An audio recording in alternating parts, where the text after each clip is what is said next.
On today's show, Christain Wood is going to come off the bench to start the season. Is that the best thing that the Mavericks could do for him? And Goran Dragic made some comments about the Mavericks. Is there still something we're waiting for?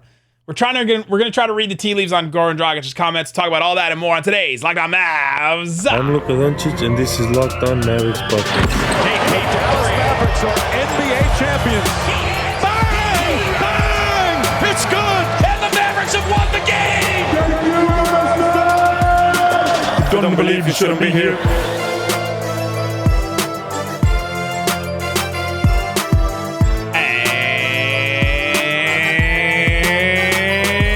And welcome. You are locked on to the Dallas Mavericks. My name is Nick Angstadt, media member and NBA channel manager for the Locked On Podcast Network. Thanks for making Locked On Mavs your first listen every day. We are free and available on all platforms, including YouTube. But the best way you can help us grow the show is to comment anything below. Let us know. You think Christain Wood can win Sixth Man of the Year? Could he do that? We haven't had a big man win it in a long time.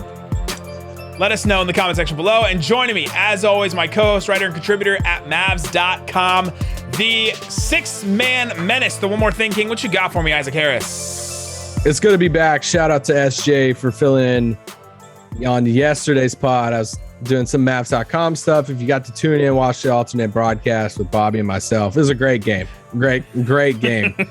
We're going to talk about it all today. We'll go back play by play, break it all down. That summer league game was a classic. There was this play in the second. They ran horns, and it was just a good, solid play.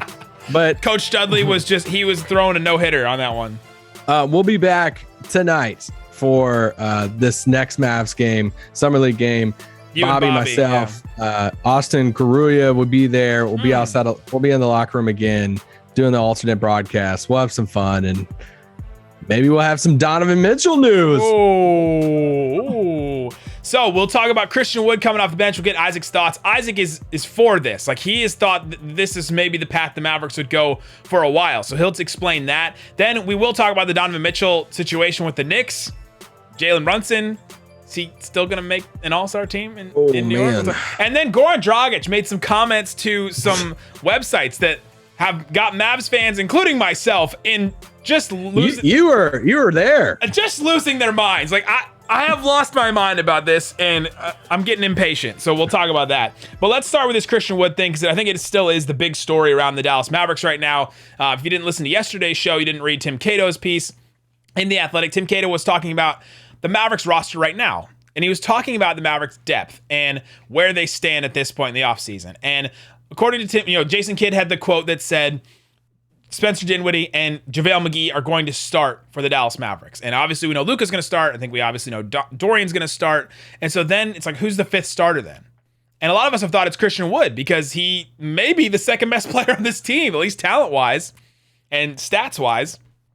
But Tim Cato said, quote, "I've been told the team's planning to keep Reggie Bullock as the fifth starter. As things currently stand, the team's splashiest acquisition this summer, Christain Wood, will come off the bench." Isaac, you've been telling me this, and I didn't want to believe you. For like weeks, you've been saying this to me, that, hey, they could bring Christain Wood off the bench. Why do you think that is, and why do you think that's a good thing for him? Because I think you found something that worked, and why are you going to try to switch it up? Like, you found something last year that kind of worked with this, like, one big, Dorian going small at a small ball four. And it's like, you look at this lineup and having Reggie and Dorian, my biggest concern was if you start Christain Wood and JaVale, it's like, all right, now you have one perimeter defender, one in your starting lineup. And how many times did we see, even in the Phoenix series or whoever you play, it's like, you're going to have, a lot of teams have a good point guard. A lot of teams have a good wing, player. So it's like, all right, you're going to ask Spencer to guard, the other opposing point guard, or that's where Reggie comes into play. Reggie and Dorian both switched off with Devin Booker and stuff. So that's just moving Reggie to the bench worried me a lot defensively. And I just like it. I like it. First off, it matters the most about who closes the game. Yes. Like, I know, there's already people in the comments. I was reading some of the comments yesterday on YouTube. It was like, why are we talking about the starter so much? It's like, well, one, it's the offseason. But two, we got 5 days of this every week. But two, I understand too, because it's not really that big of a deal. The biggest deal is who's closing these games.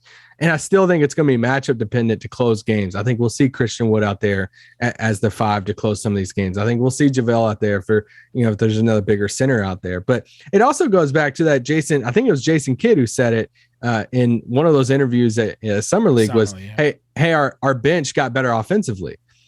And we were on this pod saying, well, I don't believe it. This was before that Cato story dropped. You heard that and your ears perked up immediately, and this is when you really entrench yourself with, I think Christain Wood's going to come off the bench, and I was like, no, there's no way they're going to do that. It just didn't make sense because I'm like, all right, I love Reggie, shooting threes, but I don't know if Reggie going to the bench and you're taking Dinwiddie out of that and you're saying, all right, well, Tim's coming back and Reggie and all right, Maxey and Dwight, like, okay, what makes this better offensively? Now you look at it, now you see it. It's like, all right, well, now if you're going to have Tim and Christain Wood coming off the bench, because you look at the starting unit and say, all right, Dinwiddie steps into the Brunson role, JaVale steps into the Dwight role. It's like, yeah, the role's already defined. You know exactly what that looks like. And now you look at the bench unit and you say, all right, now we're adding Christain Wood and Tim Hardaway for basically nothing. It's Tim's almost like Tim is like a free agent. A free agent. Yeah. And it's like Tim's for nothing. They traded 4 guys at the end of the rotation for Christain Wood. So yeah, now all of it makes sense. And now the offense, comment about more offense off the bench, that makes sense too. It's so much about their identity, right? It's the how many times during that playoff run did we just like wax poetic about Reggie Bullock and Dorian Finney-Smith and how they have the Bang Bros have that you dropped that on the Mavs.com stream. I thought that was like a thing. Bobby laughed awkwardly, so then I was like, crap, I probably shouldn't have said that on Pastor Isaac dropping a Bang Bros reference on the Mavs.com stream. But those 2 wings defined the Mavericks' identity. How many times did we talk about that during the playoff run? You and I sitting in a hotel room in San Francisco talking about how Reggie Bullock and Dorian Finney-Smith set the tone for this team so much, and to split those guys up would just mess with a ton of the identity stuff. And so then it becomes, all right, well, we kind of promised JaVale McGee he would start so he wouldn't go sign in Milwaukee. And so then now you have to make a decision. Is it Dinwiddie or is it Christain Wood? And they'd rather start Dinwiddie for the playmaking. And they're still not losing a ton of size. Dinwiddie's 6'6". And Christain Wood is not good enough defensively to put him out there and to, you'd rather have the playmaking of Dinwiddie than the 3-point shooting of Christain Wood, and then the lack of defense that Christain Wood brings on, down the block. Like those are the things that you're weighing at his starting lineup. And then, like you said, we had a conversation a couple days ago. The starting lineup doesn't matter too much. It just sets the tone for the team. And 20 games in, if they change the starting lineup, I wouldn't be surprised at all. If Christain Wood can prove that he can be a good defender, I think he's starting in 20 games. I think I'm just going to call that. Christain Wood starts in 20 games. If we're going to do board bets, I think that's what I'm going to do. Oh, board bets, I dropped this on SJ yesterday. Let me know what you think about it. This is my theory. Oh, I'm ready. Jason Kidd needs levels of motivation. He needs motivators. I thought you were about to do a trade. Look, Jason Kidd 4. Can they get a first-round pick for Jason Kidd? Who says no? Glenn Rivers 4. Jason Kidd needs motivators, and he needs rungs of motivation like a ladder for Christain Wood. And it can't just be, all right, if you play well and play defense, we'll get you that contract. We'll get you that extension that you want. You'll get the stability that you want in a good place, and you'll play with Luka. He's like, all right, you play defense, and we'll get you to play more minutes with Luka. That's a tier. Okay, you play better defense, we'll get you starting. We'll get you to start. You just got to show us and play better defense. What did Nico Harrison say after that move was done? We got to prove stuff to each other. Christain Wood's got to prove stuff to us. We have to prove stuff to Christain Wood to make this work long term. And so you take that, and then you take this, bringing him off the bench, and maybe they need some motivating factors for him. And then by the time that he's playing with Luka more, he's bought in on defense, he's bought into the team mentality, he's starting, and then all of a sudden his motivation is just, hey, let's win for the team. It's the same as what the team was last year, and how everybody just came together and had this mentality of it's we over me, right? That's why the Mavericks were so good last year in the playoffs, because they had that mentality. They all wanted to win for each other, and they got to get Christain Wood on that train. And it may be a little bit harder because the guy has not been on any winning teams ever. So in the NBA, no. And shout out to the listener who commented and reminded me, like, hey Isaac, you said that Christain Wood has never won before. What have you won? I'm like, wow. Great one. Well, how about we were the #1 podcast in the Locked On Network for April, May, and June? It's like, I won a pickup game the other day at this court. Dude, you have 2 kids. You're winning at life. No, but the whole thing about the proven both sides, I think that's really real. And also, I've seen some, fans that were like, hey, this is the beginning of like a relationship with like Christain Wood, or like, why, like if we want Christain Wood to be with us moving forward, is this going to like frustrate him that he's not starting and all this stuff? And it's like, okay, well, maybe first off, who's deciding right now that Christain Wood's going to be part of the future? And it's not like you gave up a ton to get him. Like you gave up 4 players who don't play. And you gave him a first round pick.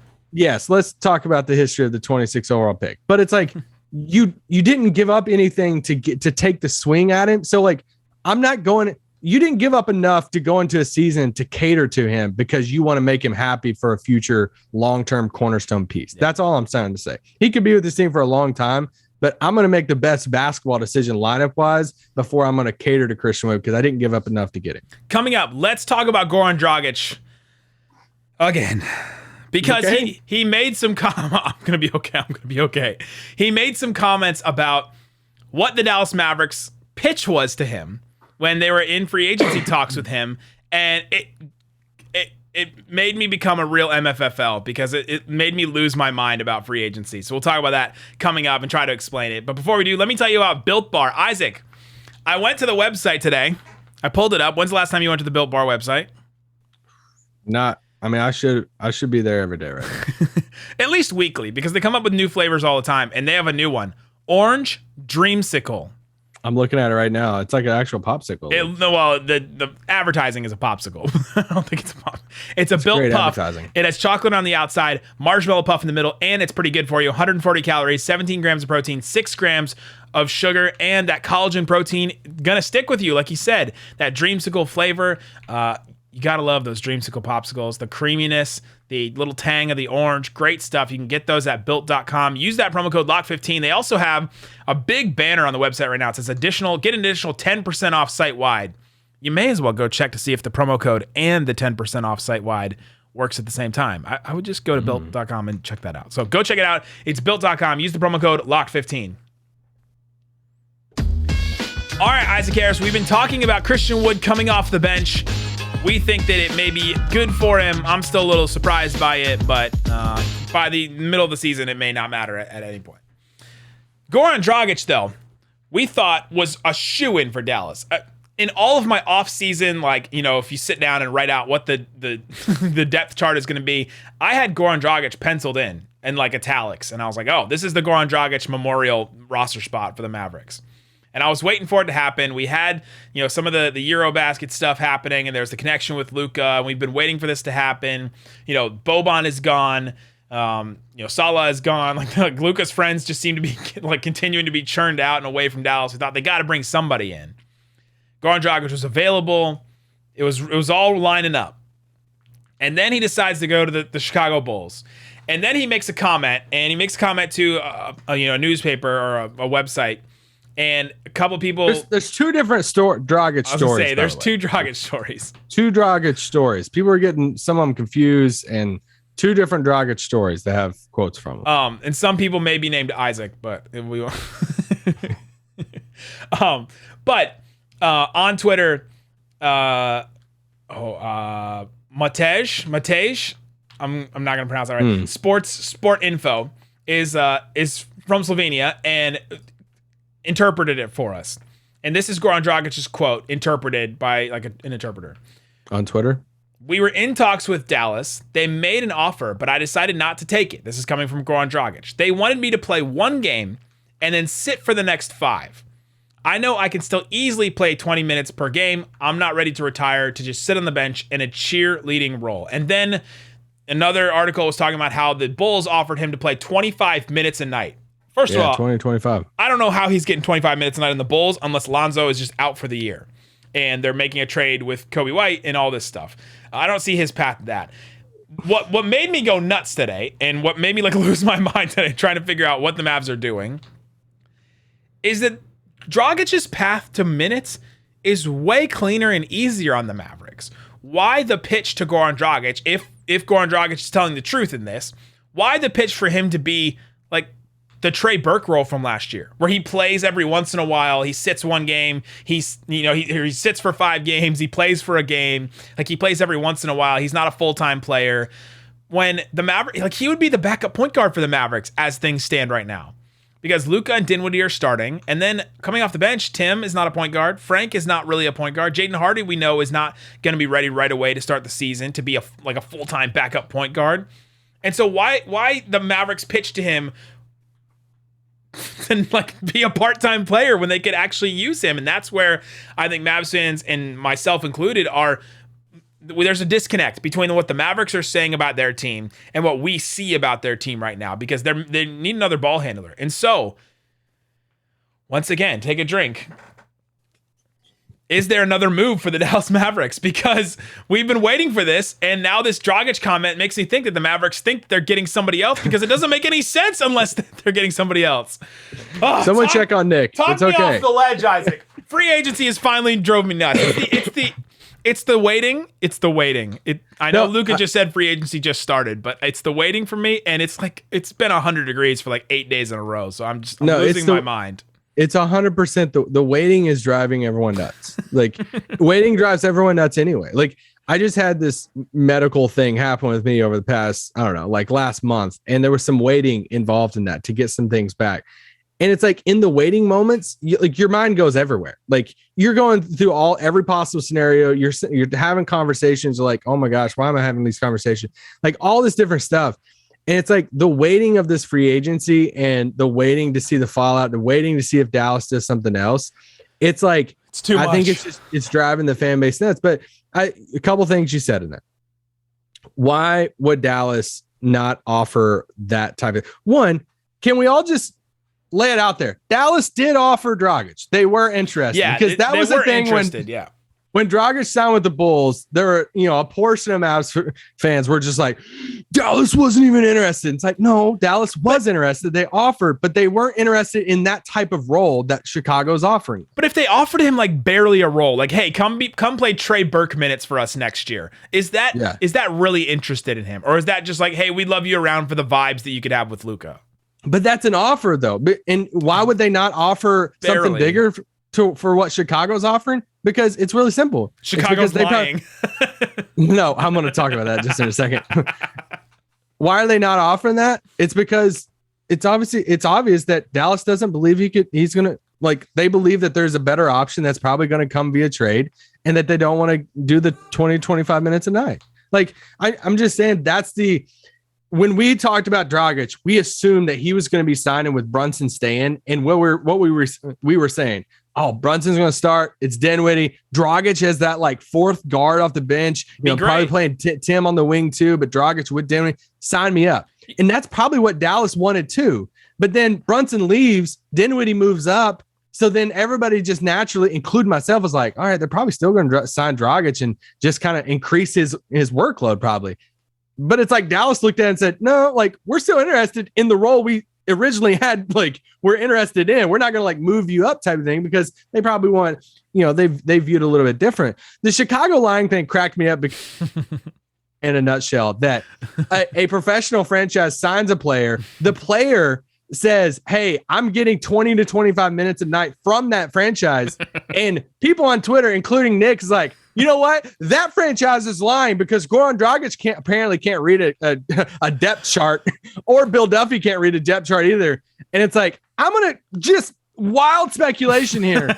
I think Bill Duffy and Dragic looked at the same depth chart and had conversations with the Bulls. So I just don't think that Dragic is just going to go into this blindfolded like, oh my gosh, Bill. What's Bill? Mavs Twitter said we were lied to. Do you think we will play? What am I going to play? Like, what's his path? What's his path to 25 minutes a night? Because I just think they're going to run the 3-guard lineup a lot. I think they're going to run him and Caruso off the bench. Io's going to be sprinkled in there, and Kobe White's just gone. White, they're just going to ship out. They're done with him. Dalen Terry's just like a rookie that's not going to play at all. I think he'll play more on the wing. I'm not losing sleep over the Bulls rotation, but I'm also not like, hey, the Bulls lied to Dragic. Somebody tell Goran right now. That part I don't care about. I just think that's funny. But The part that got me is not even about Dragic. It's not even about, okay, the Mavs lost on Dragic and now they're screwed because there's nothing else they can do. They'll probably do something else, but it's how do the Mavericks view this team right now? Do they see the lack of ball handlers as a real problem? It's the problem we've been talking about all offseason so far, is that they need to address it. This was an easy way to address it, and for some reason they didn't. And so it makes me think, like, there's something else coming down the pike that we're still waiting for that they think is going to happen. They're just waiting on the fallout from something else. The real Dragic debate for Mavs fans and for me, what I'm waiting to have is whoever they get. Whoever they trade for to be that backup, then that will be the debate I think we can all have is, would you rather have Dragic at 36-year-old for a minimum or Mike Conley, X player for this amount for this cost type of thing? I think that will be the debate. I'm not debating on now because I still think this is all incomplete. We got to wait for it. And that's what's driving me nuts, Isaac. It's driving me nuts. Coming up after the break, I actually want to throw a comp to you real quick and ask you a question about this. A comp for what? I have a question to ask you in regards to Dragic. Okay. But it's going to open it up. We'll talk about that coming up. All right, Isaac Harris, we've been talking about Goran Dragic. Free agency is making Mavs fans insane, but give me a comp for Goran Dragic and maybe talk us off the free agency crazy ledge. Comp's probably a wrong word for it, but how much of the Dragic stuff is just because of the connection with Luka and not really the on-court play? Because I feel like a decent amount of people, I could be wrong. Does SJ, she doesn't like Mike Conley, right? She thinks he's washed. Okay, so for instance, in which I don't know how SJ feels about Dragic, but like for instance, like Mike Conley, I've seen a lot of people say Mike Conley is washed. Yeah. Right? And it's like, all right, let's look at Mike Conley last year. 28 minutes a game. He's a year younger than Goran Dragic. He shot 44% from the field. He shot 41% from three. Goran Dragic is 36, a year older, shot 37% from the field, shot 25% from three. In 21 games, like, small sample size for the weird Brooklyn Nets. Yes. Dragic's quote from the Nets about the Nets was incredible, by the way. It was more, he said it was more about individuals' performances of individuals than it was about team. And I was like, oh God, how we talked about it on Locked On NBA today. Listen, I'm not trying to dive into the slander of Dragic world because I know a lot of you guys love Dragic. I want a Dragic. If you've been listening to this, I've been wanting Dragic on this team, and I really did want him on this team. It would have made sense. I just think that the connection with Luka is overpowering this more than the on-court production of Dragic. This year, it was, again, the perfect storm of Eurobasket. He had those two good games, playing with Luka. He looked really good in those games. Overseas, and then you're like, okay, he's available, it's time, the Mavericks have a need, he's there, and it's like, okay, it's finally the perfect storm of, we lost Jalen Brunson, got to replace ball handling in some way, and not only did they not bring him in, they lost him just for the vet minimum. It wasn't even like the Bulls gave him a bigger offer, and they signed JaVale McGee as center, and Christain Wood was their other big acquisition. They signed two bigs, and now they only have two guards on the roster, and they're like, okay, now Mavs fans are like, now what do we do? And if they don't get another point guard, if they go out and they make one of these the fallouts of one of these trades, let's say they hop in a Durant deal and they pull in Jay Crowder, and they don't pull in another point guard out of this fallout, he doesn't handle the ball either.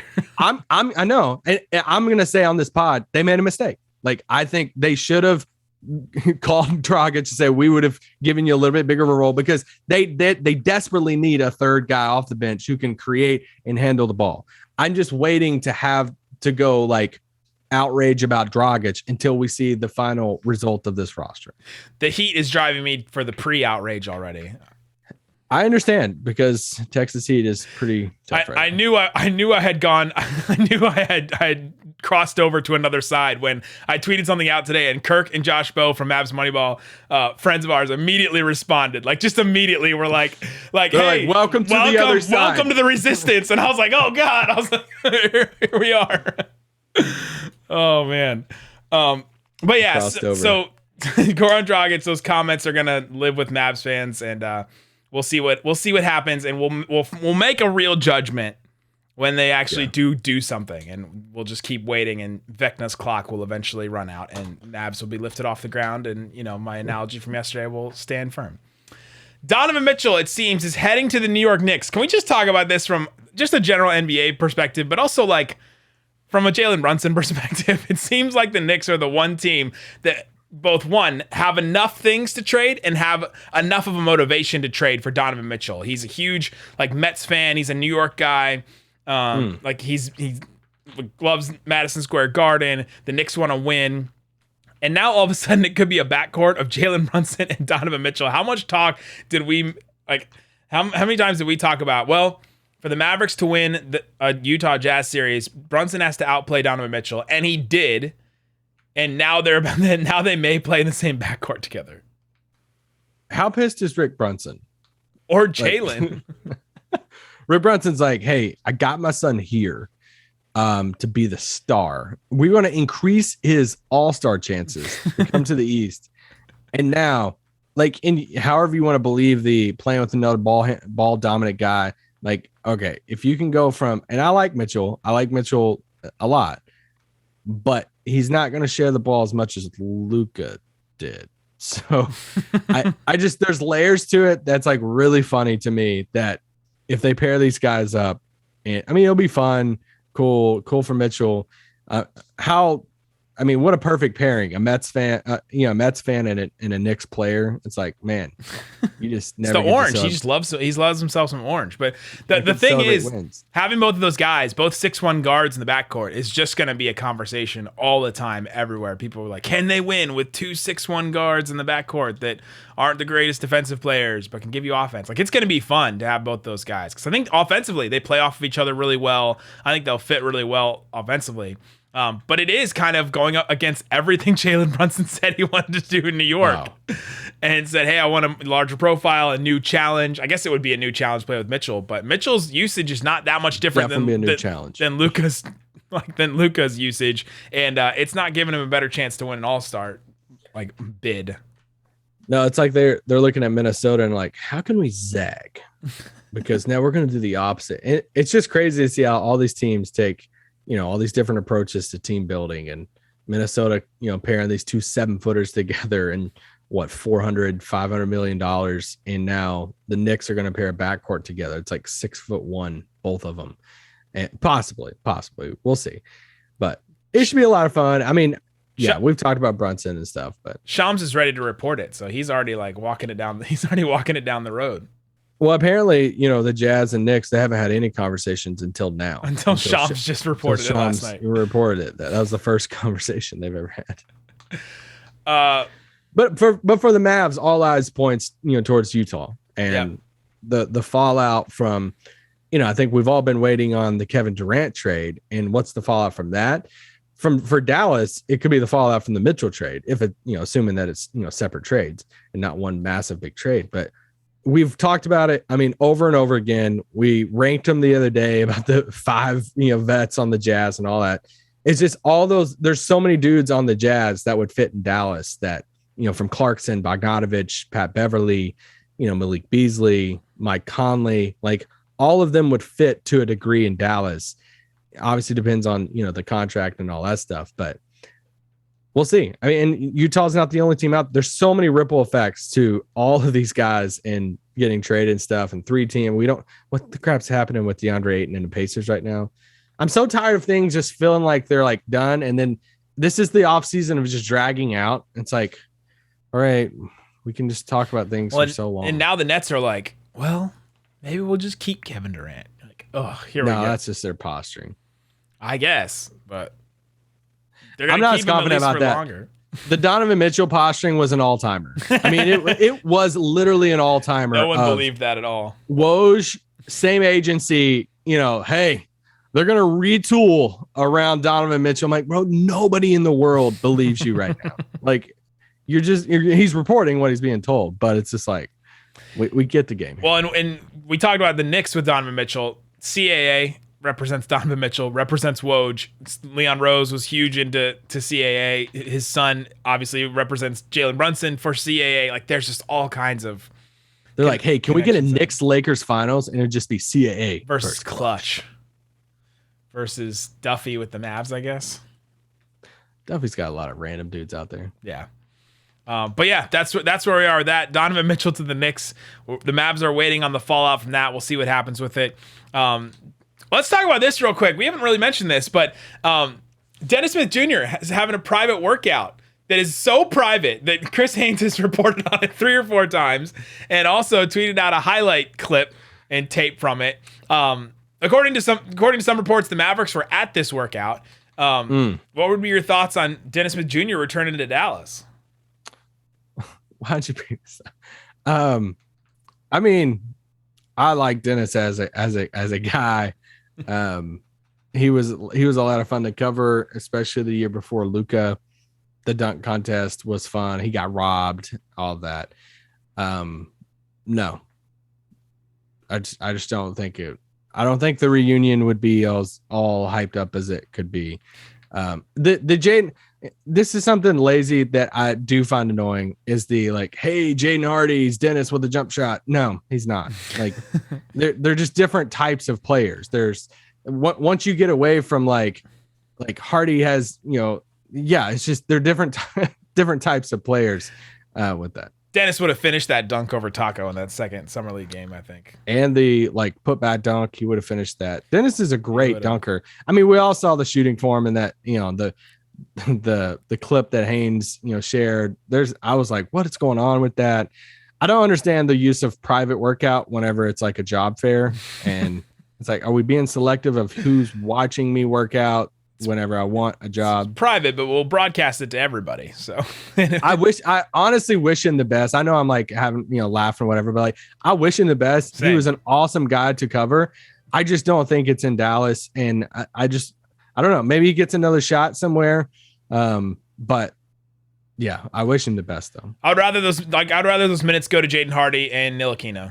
Right, like that's kind of where I am with it. Like if the Mavericks add him, then it's like or Theo Pinson. Like I'd rather see what Theo Pinson has than Dennis. Right, like if you're going to talk about to see Mavs Twitter have like a feud is if they signed Dennis to be the backup ball handler and they passed on Dragic, and to see like Mavs fans just like what side do I argue because that would be fun to watch. Yeah, so that's where we are on that, but. There you go. That's Goran Dragic comments. Christain Wood off the bench. Donovan Mitchell to the Knicks, maybe. We're waiting on the fallout for that. We will be here with you every single day. So go listen to us. Go subscribe on YouTube. Follow on the podcast. Game tonight. Yeah, game tonight. You can watch it on. You can actually watch it on Mavs.com if you're in Dallas. And we'll have a post game on that. And then we go listen to Locked On NBA. It was me and Pat, the designer. We had so much fun today breaking down the weirdest things in the NBA. We talked about the Donovan Mitchell stuff to the Knicks a little bit more and all that. Guys, thanks so much for listening to Locked On Mavs. Peace out. Boom!